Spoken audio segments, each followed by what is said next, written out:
you're about to experience is one man's quest to see beyond the tumultuous period we're in and to envision what lies just beyond our grasp, yet well within our reach. Welcome to Larry Rifkin's America Trends, where the future has arrived, and it's just in time.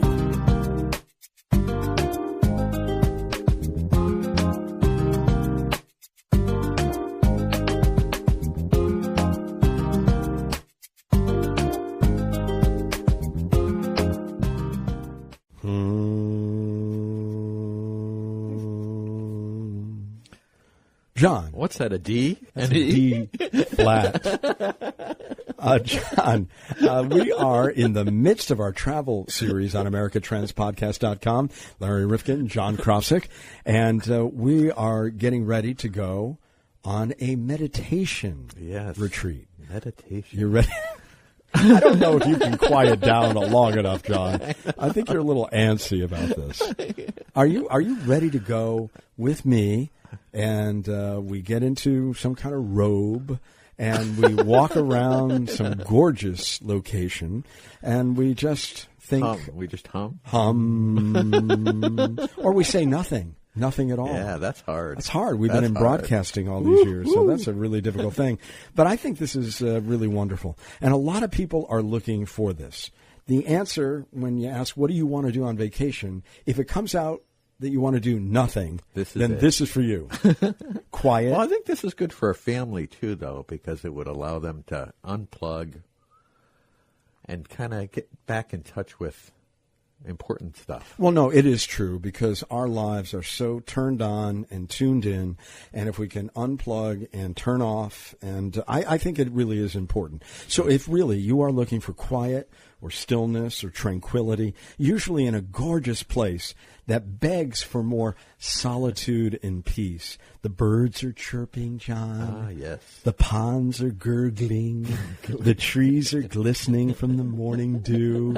John, I know you're getting excited as I talk about it. Well, no, this is an antidote to Disney World. It really is. So let's quietly reflect on these getaways, which are growing. They are really growing. It is a trend, and that's why it's on AmericaTrendsPodcast.com, because each year more and more people are looking for these opportunities, and they can be a day trip, they can be an overnight, they can be 3 nights, 5 nights, 7. You decide. Ariel Frager, another talented travel writer, introduced to us by a great resource, the Society of American Travel Writers, and we really enjoyed our conversation and the quiet. And the stillness. Quiet and stillness. Okay. Actually, you will hear something.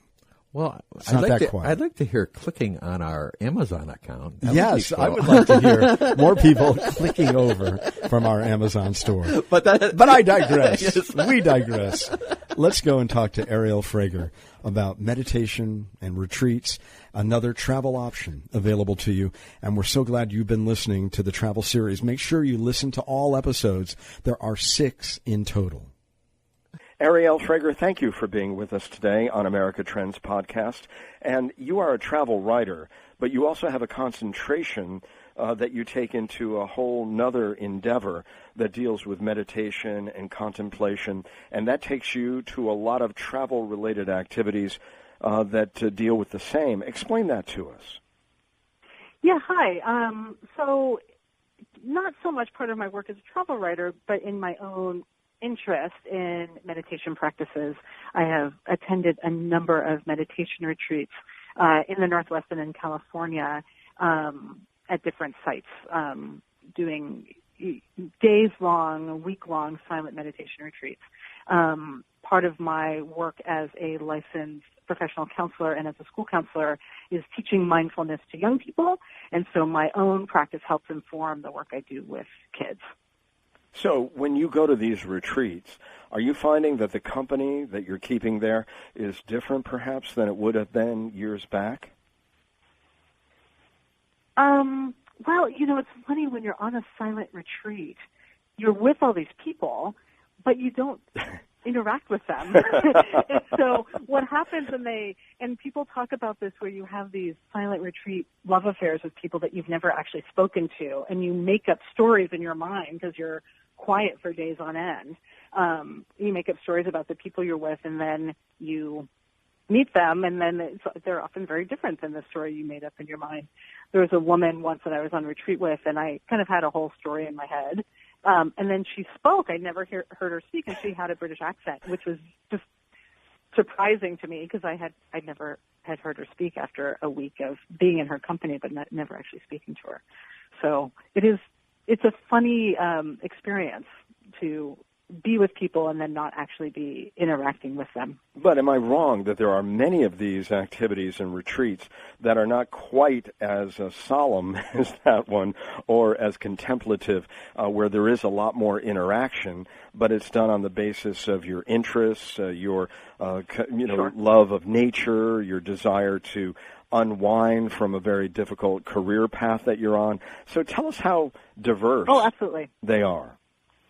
Yeah, and I think it kind of depends on where you go and what the focus is. There is I live in Portland, Oregon, and within 2 hours from our home, there is a place called Brighton Bush Hot Springs, which is a retreat center that is surrounded by an old-growth forest and natural occurring hot springs. So it's one of the most relaxing places ever. So you go sit in these hot springs, throughout the day, and then there's great food that is, organic and vegetarian, and then lots of people around. And so then we've met some really lovely people from the area who go to Brighton Bush. We go almost as a family once a year to just kind of relax and decompress and spend time in nature, and then also not have to cook and be able to be with the family with, to de-stress a little bit. Well, when we think about a family going to Disney World or a family going to one of these retreats, I mean, they're obviously looking for a totally different experience. Right. And it's, one of the things that I think about, my specialty for travel writing is family travel, is really looking at trips that are going to nurture and support the whole family rather than just the child. And going to a place like Brighton Bush where I get to relax as well rather than being stressed and waiting in line to go on a ride for 2 hours. Like that's a wonderful thing, but that's kind of not my cup of tea. So I want to bring my child with me to go do things rather than it all be about the kid. So that's part of how we have been able to incorporate some of these healing type retreats into our lives as parents.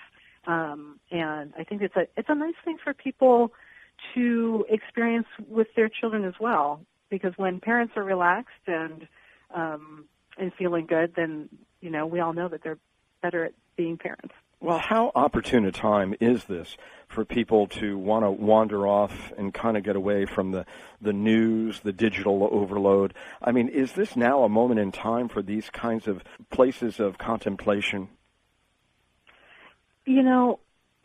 It's a whole different level, like with the internet and the way that we are receiving information and news is so instantaneous. And I mean, we all know teenagers or people who are in their early 20s who are so attached to their phones, like it's part of their body, right? And so many of these places, like if you choose a silent retreat, you are turning off your technology. If you choose a place in the woods like Brighton Bush, there's likely no internet available because it's in the middle of nowhere. And so that's part of the experience, is being disconnected. And for me, it's hard to disconnect. So it's nice when it's almost where I choose it and it's forced upon me at the same time. So it's not like I can go, if we go to Brighton Bush, I'll just check my email once. Like, I can't. There's no internet for 10 miles. No, that's wonderful. So it's awesome. I think that's what many of us need. I'm looking at one of these centers, the Rose Center, which is in western Massachusetts, and I'm looking at the various camps. And they've got a young people's camp, ages 8 to 11, a junior high camp, 13 to 15, senior high. Then they've got a skill set for ages 20, 13, kindred spirits, women's circles, woman's soul. I mean, how much of this is really tailored more so to the interests of a particular group or age or women versus men? Or are they finding that now people are all looking for something like this just to get away, to kind of cleanse the soul and the mind? What are we seeing here? I think that it really depends on the focus of the retreat center. Some retreat centers, like you're describing, have, try to support very specific groups. Some are teaching a general class. A place like the place I'm talking about that I'm familiar with, Brighton Beach Hot Springs, they have different classes very frequently. So a catalog will come out with all these different classes. So you can take a class, or you can just hang out and relax in nature.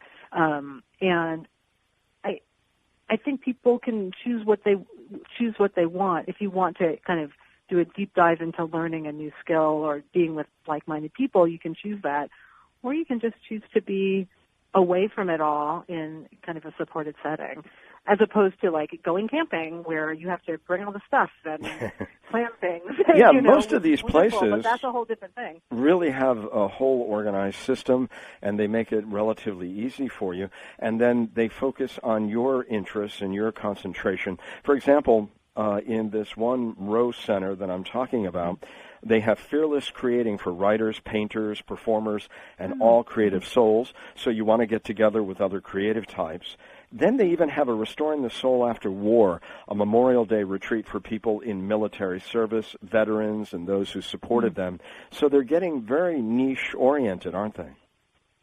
I think some are. And then some are more general. If someone is choosing something like going on a meditation retreat, sometimes that they have like women-only meditation retreats, but often it's just people who have that weekend free, right? And that's who shows up. So the niche market is interesting, and then if you really want something very specific, but some people don't want that. Some people want something more general. So I think the different retreat centers often offer all kinds of different opportunities, kind of depending on what your interest is. This whole notion of mindfulness, getting back in touch with all of your senses when we've let certain ones atrophy over time, and I see one, waking your sleeping giant. How much of these are about you just stepping back and recreating who you are, so that when you do go back into the hustle and bustle, maybe there are other things that you're now thinking about that may not have crossed your mind for such a long time, being immersed in the day-to-day business of living? Oh, it's such a good question, and I think why I've chosen to take days or a week out of my life at a time to just be quiet and sit still and be still. It creates such an incredible kind of settling of my system. So, between a full-time job and a business as a travel writer and being a parent and a wife and all these different things in my life, it's a lot going on. And I often don't have minutes to sit still, right? Mm-hmm. And so giving myself time to just settle and doing that for days at a time, it reaches a level that you can't do even on a holiday, right? I mean, I just recently came back from Hawaii, and it was wonderful, and we had a great time. But as I was interacting and talking, it was not very internal. It was much more external. So a mindfulness or meditation retreat offers an opportunity to really take like an internal vacation and really kind of get in touch with myself. And the lasting benefits of it are pretty enormous. My husband went on his first meditation retreat about a year ago, and he was nervous about it because he'd never been in silence for days at a time. And he came back and he was kind of just settled into his own self in a way that I hadn't really ever seen before in our years of being married. He kind of just had this big kind of grin that was not about anything. He just felt like he kind of reconnected with part of himself that gets kind of buried with all the things that we do all day. How long do you have to go away? I mean, is there any prescription, 2 days at least, 3 days, 5 days, 7 days? Is there any magic number? I don't think so. I think whatever one doesn't sound super scary, especially if you're going to that first one. People, at least in Portland, and I know in other places that have meditation communities, people can do non-residential retreats where you just go and are quiet for a day with a group of people, where you just sit for 5, 6, 7 hours, and you can do that and just go home that evening. I think a weekend is a really good place to start, and then making sure that whoever is the leader, the teacher, feels like someone that you would want to spend time with. And sometimes you don't know until you're there, but it's nice to get some, we've if all you've never done seen, it before. We've all seen a movie about couples retreating and trying to get back in touch with each other. How important is that? Have you written at all about couples trying to work through their issues in a retreat setting like this? I haven't. And no, I've never written about that. And my partner and I have decided to not do retreats together, to have our own experience and then come back, after doing that. I know people that do, and I think the temptation to talk to the person that you're sharing your life with is pretty great in terms of a meditation retreat. But going away, to hot springs with my partner is pretty fantastic. When you really think nice about to have some quiet downtime. When you think about the entire experience, lots of people think that you have to go to a place like Machu Picchu and you really have to be inspired by the shamans or whatever it may be. But you can find a lot more of this close to home, can't you? You can find it in your living room if you close your eyes and sit down and be quiet a little bit. The experience of standing on a site like Machu Picchu is pretty fantastic, and there's a lot of things going on there. But it's not necessarily an internal experience, right? So if you're looking for some of that inner travel, the amazing thing is that you can do that anywhere. I was at a doctor's appointment yesterday. I was waiting for the doctor to come in, and I just closed my eyes sitting in the chair waiting for the doctor. And, it was probably 10, 15 minutes before she showed up, and after my workday, was just able to settle right in and just have a couple minutes to myself. Cool thing is you can do it anywhere.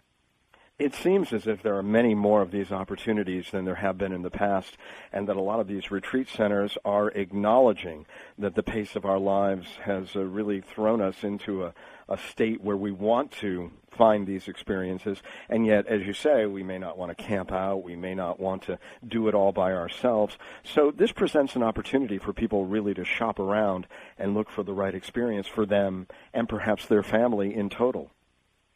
Yes, I think so, and I think it's important for people to imagine different ways of having a break, right?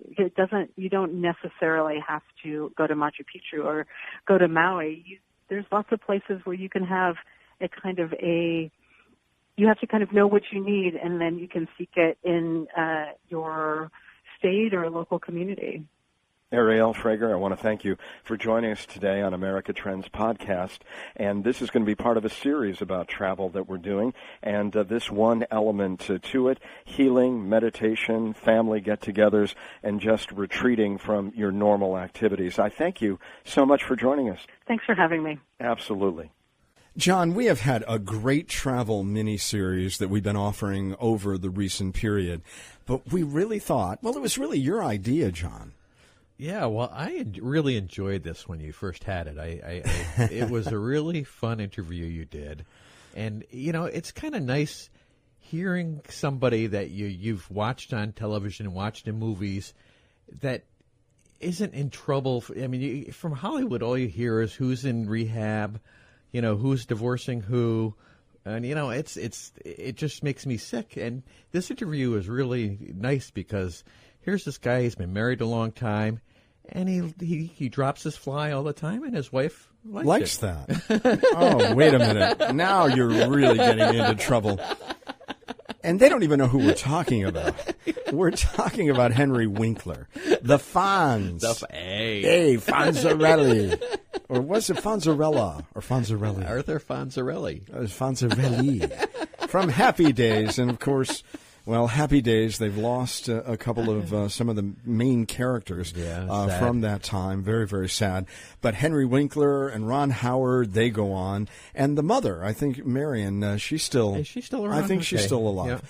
But Henry Winkler I mean, he's gone on to do so many remarkable things. Yeah, I know. I've seen him on several movies. In fact, on the Hallmark Channel, I've seen him on there a few times. So he's still up and he's a much better actor than I think people ever gave him credit for, and a more serious guy, somebody who went to Yale and he went to the School of Drama. I mean, a thoughtful man and just a delightful guy. Everybody who knows him loves him, and one of the people who knew him. You produced my radio program for a couple of years, but my first producer, poor you.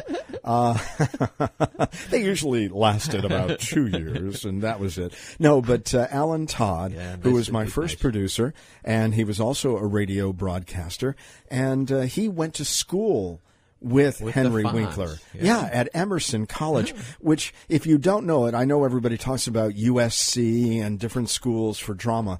But this is a great school for communications in Boston. I think they have a Los Angeles campus now. Oh, Emerson. Yeah, okay. Yeah. I didn't know that. And I have a nephew who went there. I think I had a TV one time. It was in Emerson. Yes.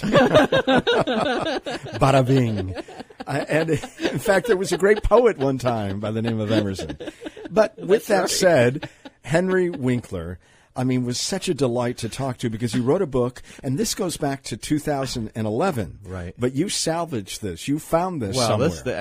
You dusted it off. As I said in the beginning, it was such a great interview. You did such a great job, and it's so nice to hear something different than, the day-to-day politics and this and that. And, I mean, here's a guy that, he's really a nice guy, a really happy guy, and I admire that. Well, let me ask you, how do you think we're able to attach, like a carbuncle, this particular episode onto America Trends podcast as part of our travel series? Do you think it fits? I think it does because, I mean, especially if you listen to the interview, the way he gets out on the river and he gets relaxed and until he gets a fish, of course, But then he releases them. That's true. And sends them back and hopes to see them again in good health next year and not in a supermarket shelf. But it's just a way to relax and, do something. You can get out of the city and do something fun, Well, he wrote a book called I've Never Met an Idiot on the River, Reflections on Family, Photography, and Fly Fishing. And we're talking about Henry Winkler, Reflections on Family, Photography, Fly Fishing, That's Travel. That's where the fly comes into play. Yes. Thank you, John. He buttoned that up, so to speak. So Henry Winkler will end this series that we've been doing on America Trends podcast, and I hope you've enjoyed it. We've taken you to forbidden places. We've taken you on eco-travel trips. We've made certain that you understand the many possibilities of a vintage river tour, and we've done a whole lot of things, told you about trends in travel, and now sit back, kick back, and enjoy the wonderful and delightful stories from Henry Winkler. Yeah. I've got to tell you that the guest that we have coming on, Alan has never done this to me where he's hidden somebody and just put some initials on the board. And I said, well, who is this? He said, I'll tell you after the program a couple of days ago. And when he said it was Henry Winkler, I said, oh, my goodness, loved him, have loved him, respected him. And then I started learning a lot more about him through this new book and remarkable story. And Alan, tell the audience how you know Henry Winkler. Well, Henry and I went to Emerson College together. And we graduated together from the theater arts department, and in our senior year, there were only 10 of us that graduated from the theater department. So that was quite an honor considering we started with 242. Wow, that is amazing. Class. And he's on the line. Wait a minute, it's too bad only one of you could be successful. And Henry, that of course is Alan, of course. And, Henry. You know what? I have to tell you something. I have always been in Alan's shadow. Oh, no. Well, the shadow's getting a little larger these days, Henry. Might I just say that? How are you? It is such a pleasure to meet you. You're such a great guy. I mean, everybody can tell that just by your being. And Alan has relayed, well, some of the stories, Alan, forget them. Don't go over that, please. Okay. Okay. But, Alan, how do you want to get into this interview with your old friend? Well, Henry, I read the book cover to cover, and I enjoyed it thoroughly. And thank you. Larry's going to go in. The book is called I never met an idiot on the river. That's a fantastic title. That really It is, and I'll tell you something. You know, there was another memoir about fly fishing that the former editor of the New York Times did, and I had read that as well. And there is something So did I. Yeah, isn't that a great book too? And there's just something about the serenity of the river. And here's a guy, you, from the hot concrete of New York, and not a real, shall I say, a guy who, looks at himself as being braver than you should be in difficult circumstances, like not wanting to ride the motorcycle. And yet you find yourself out here wading in the middle of the river. What brought you to the river, from given your background? You know, the first time I ever went fly fishing was with our lawyer, Skip Brittenham III. And I was his first client back in 1974. And he took us 25 years ago to Montana. And no pun intended, I was hooked. My wife and I loved it. We go every August. We fish in separate boats, but we have the most wonderful time. Well, she describes why. Here's this otherwise unflappable, loving, committed, dedicated husband who gets out there and he becomes someone else. Is that true? Well, it's true. You know, the fish are so hard to catch. If I got a feeling while we were in the same boat that there would be a fish near Stacy's line, I would have to drop my fly in there. And instead of a revolution on the river, we decided to go separate boats. Well, you know, my wife and I do that with kayaks because I'm such an erratic kayaker, and, but I understand that. I do. It keeps a marriage together. And you've had a great marriage, 3 wonderful children. I mean, you are a very blessed guy, and you acknowledge that. And you also talk about the dyslexia. And I'll tell you, even, it's amazing to me, the day-to-day issues that you have had to face. And similarly, our governor here in Connecticut, Daniel Malloy, he's had dyslexia, and I don't know how you guys, did what you did, going on to Yale and getting your master's in theater. I just don't. You know why? Because what you do is you learn to make friends with your learning challenges. You don't let them beat you into submission. You figure out a way in order to negotiate your learning challenges. That's one of the things that I learned on the river fly fishing for trout. I thought I couldn't fly fish. I thought it would be too difficult or too complicated for me. And one of the things I learned was that it made me so sad that I waited so long to do something that now is such a passion.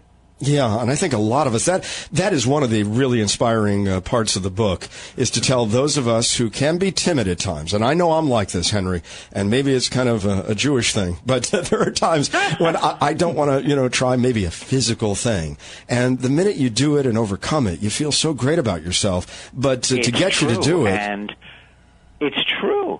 And that is the very basis of I Never Met an Idiot on the River. I learned to take pictures. I learned photography on the river. I learned how to just stay calm on the river. I see it as a washing machine for your brain. Yes. Well, are they out on the market yet? I'd love to get one. So, Alan, they are. As a matter of fact, yesterday it was in the top 50 books of all the books on Amazon.com, and that made me so happy. Well, that is great. Congratulations, Alan. With the book, you mentioned 2 things that were not explained. One was blind casting, and the other one was dry cast. Now, what is meant by those 2 topics? Okay. Well, let me just say that blind casting means that you don't know if there are fish there. You just have a feeling. Your instinct thinks that it is fishy. And then you try to put your fly there if you have that feeling, and lo and behold, a lot of times you're lucky. Uh-huh. Now the dry casting is the difference between. Did I lose you? Yeah, you lost us for a moment. The difference between. Okay, good. The difference between dry casting and nymphing is dry casting.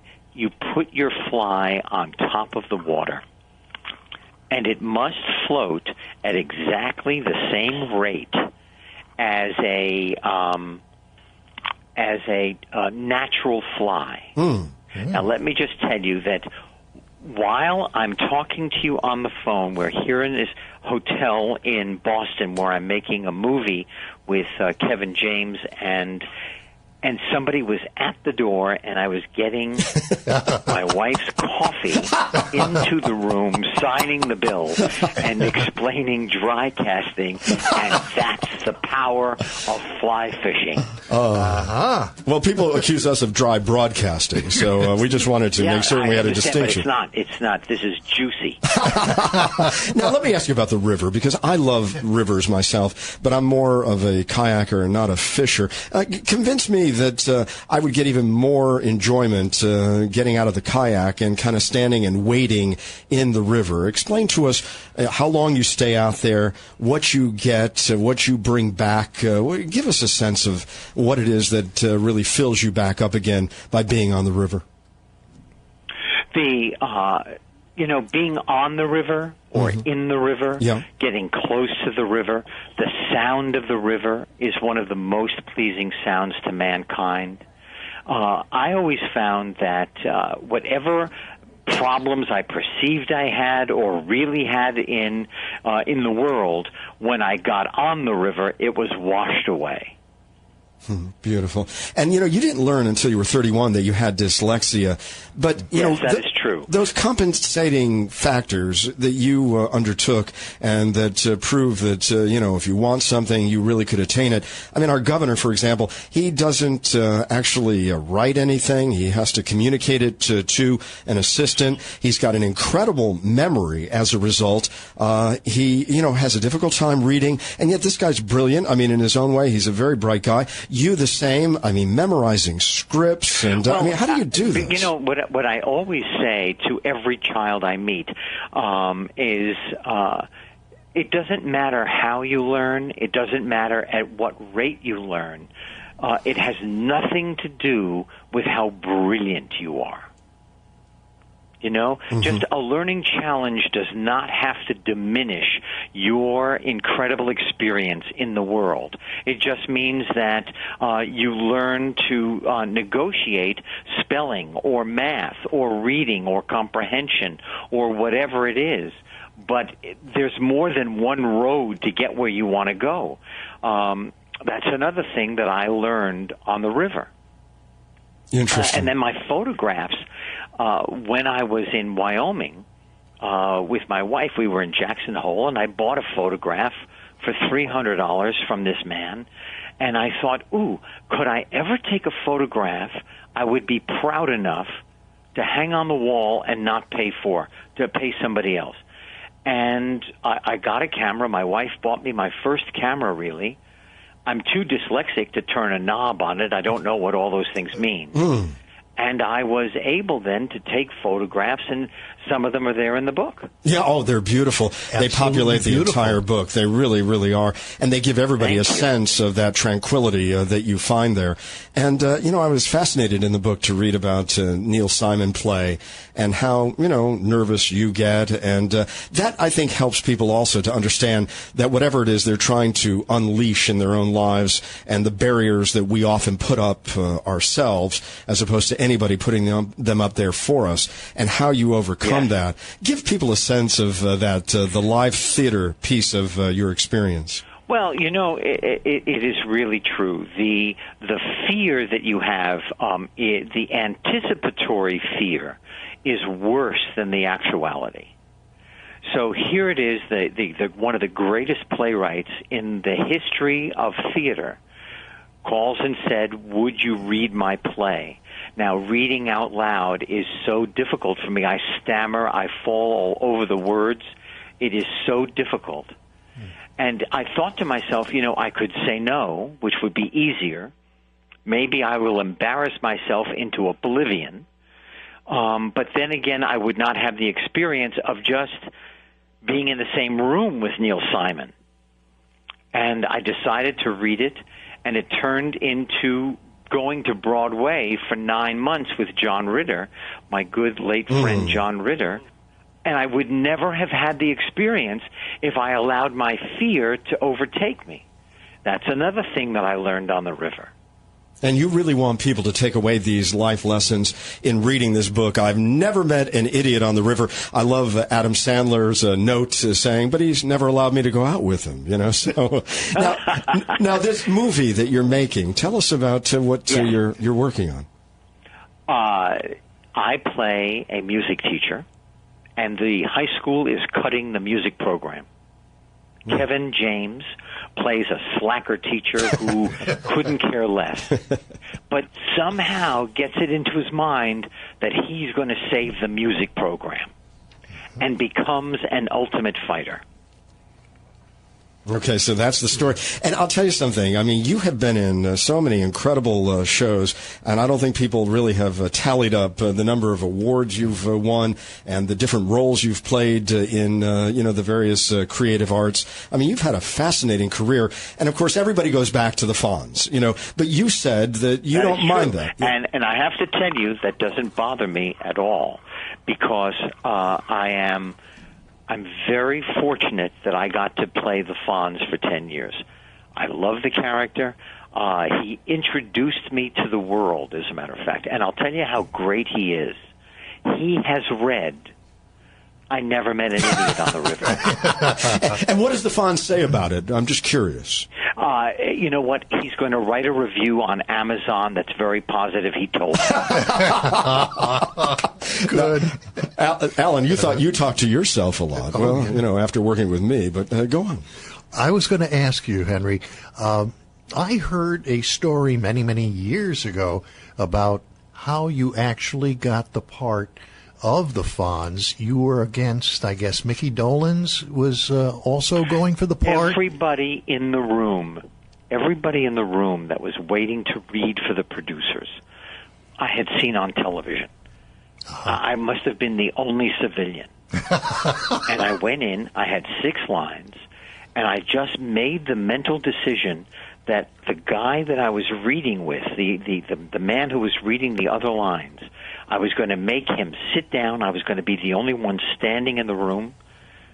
I walked out. I threw the script up in the air, and they called me on my birthday and said, hey, would you like to do it? Wow. There's also a story about Mickey Dolenz going to the mirror and combing his hair, but you not combing your hair? No, in the auditions? The story is this.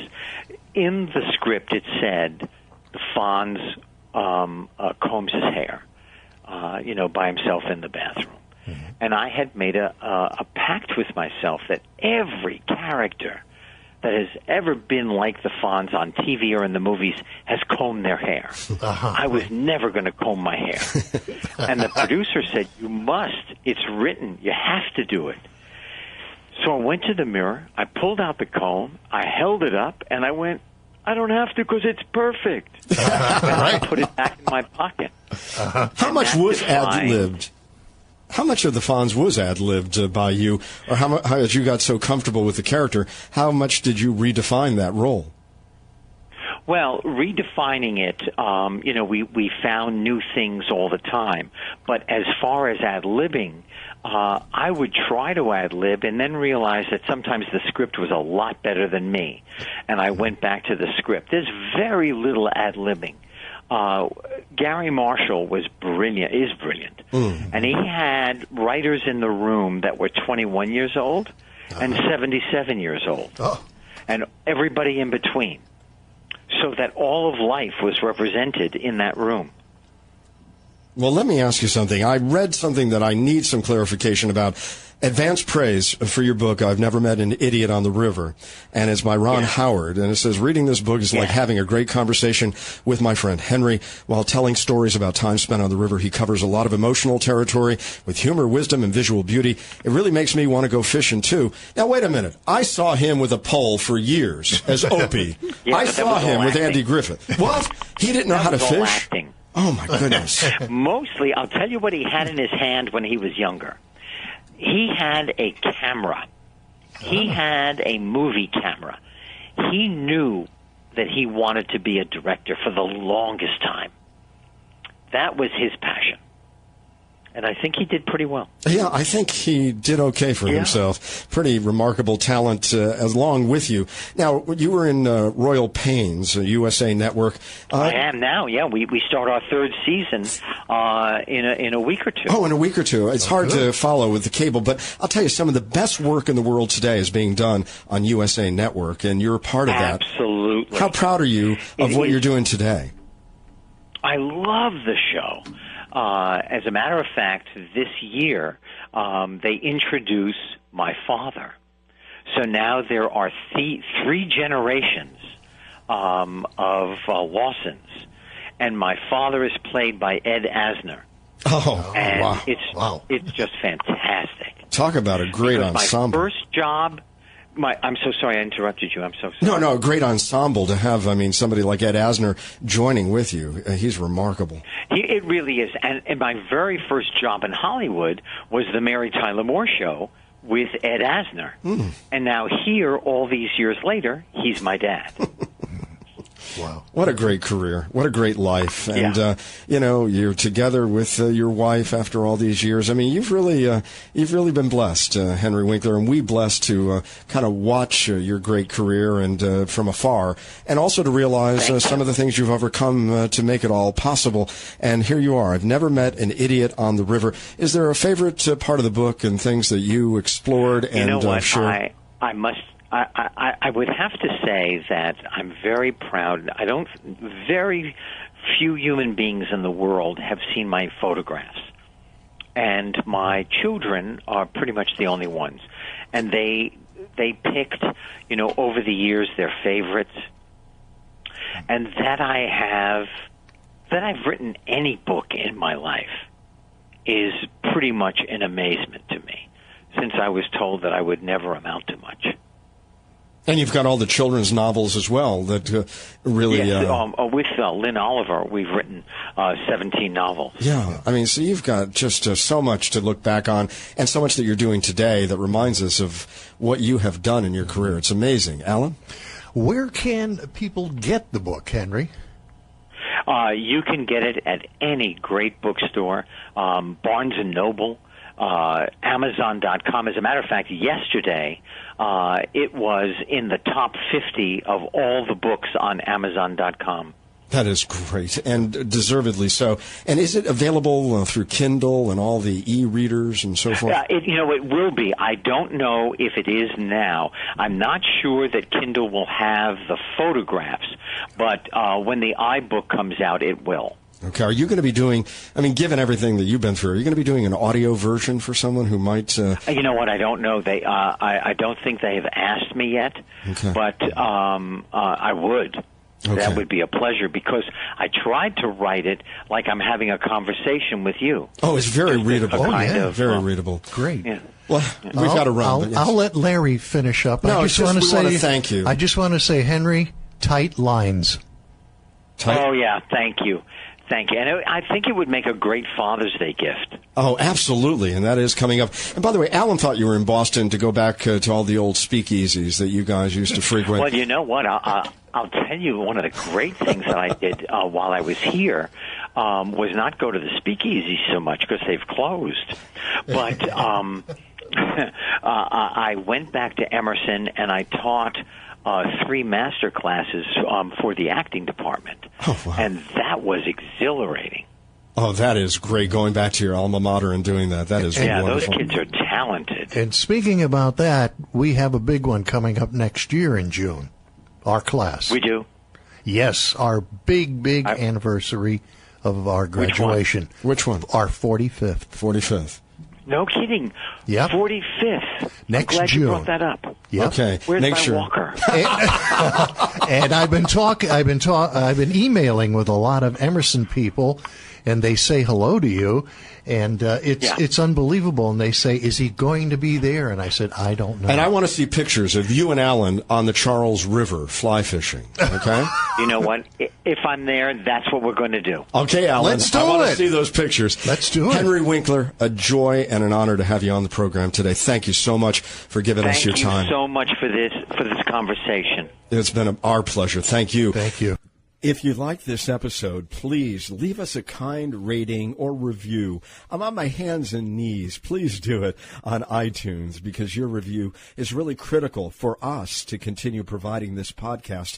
And John, I know that iTunes looks at this. They want to make certain that we have some rankings, some visibility, and that we're getting some traffic, and then they give you better positioning. Absolutely. And this way, it'll put us in the forefront so you can find us much easier on your iPhone or Android, whatever you may be using. And they may even send you out an alert. So please, if you can, don't miss a single episode of America Trends Podcast. And, John, they can subscribe on iTunes or Stitcher.com. And also subscribe on our website. Oh, absolutely. We send out a little blurb, and we can also take your emails there at newsletter@rifkinradio.com. That's another way to get us.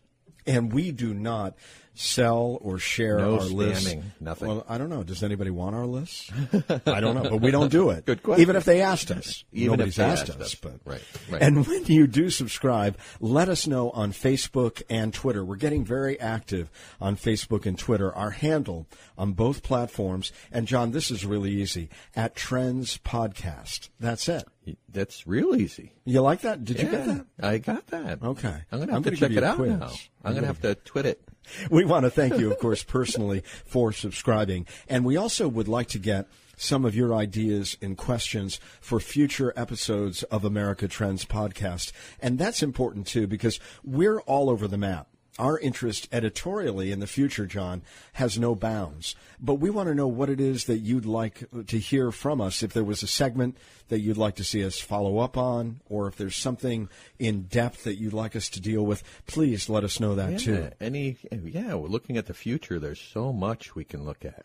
Yeah, and the topics that we've dealt with, I mean, we have gotten such incredible guests over the recent period, but they're only going to come to us if they know we've got an engaged and interactive audience. Absolutely. So it's really important that you become part of this podcast in so many different ways that we're sharing with you today. You're absolutely right. We need your support and your help and your reviews. And your ideas. And ideas. Or questions on Facebook and Twitter. And by the way, you can direct message us at Trends Podcast or using the hashtag Trends Podcast. You can also add an email address if you have a public one that you'd like us to give out. Yeah, good. Hey, and you know what? We didn't mention Amazon. Oh, yes. We have an Amazon store. Yes. And so if you go up, you don't have to buy the things that might be highlighted at that particular time. You can buy any book, and there's some benefit that comes back Just to put us. what you're looking at in the little search engine block there, and it'll take you right to Amazon, and it'll help us out. Absolutely. And it doesn't really cost you anything more because they have built that into their pricing structure. So we get a little taste and you get more programming like this and you get the item that you were looking for. So it works for all of us. It's a win-win. Absolutely. Win-win-win. Win-win-win. So for more information on America Trends and for the latest updates on upcoming episodes, be sure to like our page on Facebook and follow us on Twitter. You can find us at Trends Podcast. And again, you can find John and I here in our studio performing as best we can for you. That's right. And Let us making out. certain- What's that? Let us let us out. No one is.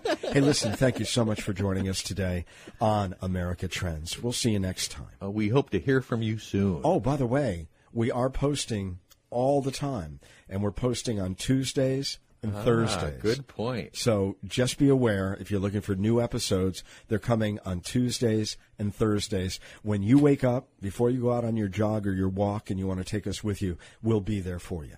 Very good. All right. Have a great day.